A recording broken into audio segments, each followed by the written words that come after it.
It all started when I was on the airplane from Samoa to New Zealand. I was just like imagining how it would feel like if I was the one driving the plane.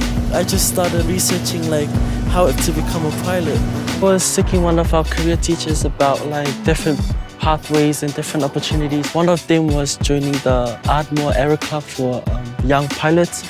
It's training young pilots to make their future seems more possible and more achievable. We've been doing the reworks, like how the airplane operates. We've learned about aerodynamic forces, aerofoils.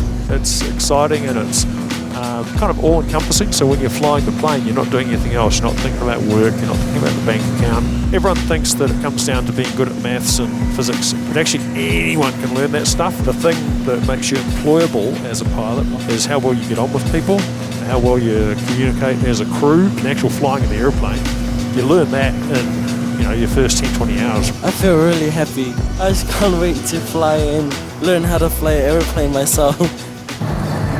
My name's Tyrone Grace. My business is called Urukura. Myself and 3 colleagues found it. Essentially what I do on a day-to-day basis is work with athletes on developing their personal brand and just partnering companies up with them to help them out with a smooth transition from athlete to CEO. Tyrone reached out to me through LinkedIn and I saw the work he was doing. When I met Tyrone, we were talking about the app stuff that I'm doing, how I need that to really pump, to fund everything else I'm doing. And then he said, oh, well, this is actually the core of our business, was online marketing. So I said, let's do it. You know what?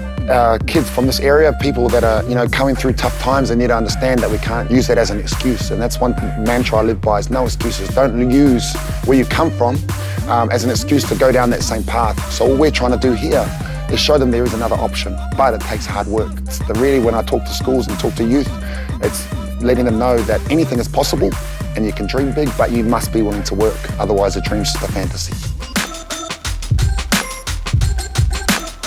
My name's Fiona, so I'm the head of people experience for HIP Group, which is a hospitality company, so we own cafes, bars and restaurants. Well, I think the misconception is that you need industry qualifications. I mean, I have none, and I spent 20 successful years on the floor. What we're really looking for are things that aren't on a CV almost. The ability to communicate, confidence, reliability. Hey Fiona. Hi. Nice to meet you. Yeah, you too. I have this great kid that we're looking after at Manurewa High who has really great aspirations of becoming a pilot. Here's a video of Abraham and hopefully it kind of gives you a bit more insight to what he's about. Did you want to become a pilot, bro? What made you want to do that? It's just a dream. Yeah. One of the main motivation behind is because I want to give back to my parents who sacrificed a lot for me to get to where I am today. Would you say that you've been through a bit of adversity in the process? Absolutely. Who doesn't go through adversity?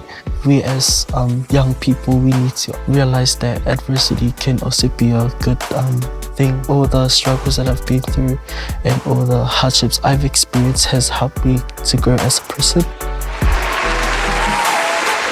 Well, how did you find that experience when you were in that plane and you actually got to feel with experience firsthand with what it's like to be a pilot? It's what I want to do, and to experience it firsthand with an actual pilot is it's pretty amazing because it's a golden opportunity that other kids don't get. There was a lot that I observed from him that day, and one of them would have to be the communication. Going to the right people to get the experience, like communication skills, time management skills. I noticed that communication is the main buzzword that we're using here. So what does communication mean to you, bro? Everywhere you go, you're gonna have to communicate with people, communicate with all sorts of platforms, and you just have to be really good at it, which is why I think communication skills is one of those skills that are really worth learning about and experiencing. From watching Abraham, what I really love is that he's goal-driven, he's ambitious, he's really caring, he's thoughtful and compassionate because he was talking about his family. He knows how to communicate. It's just having the confidence in which to communicate so that you can really, show your best self and feel confident selling the attributes and assets that he already has.